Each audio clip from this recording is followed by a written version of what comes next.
திருப்பரங்குன்றம் அழகிய முருகா தீராவினைகள் தீர்த்திட வேண்டும்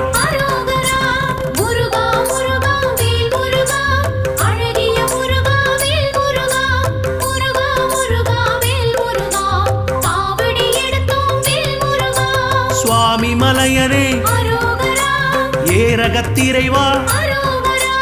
அப்பனுக்கு பாடம் சொன்ன ஆறுமுகவேலா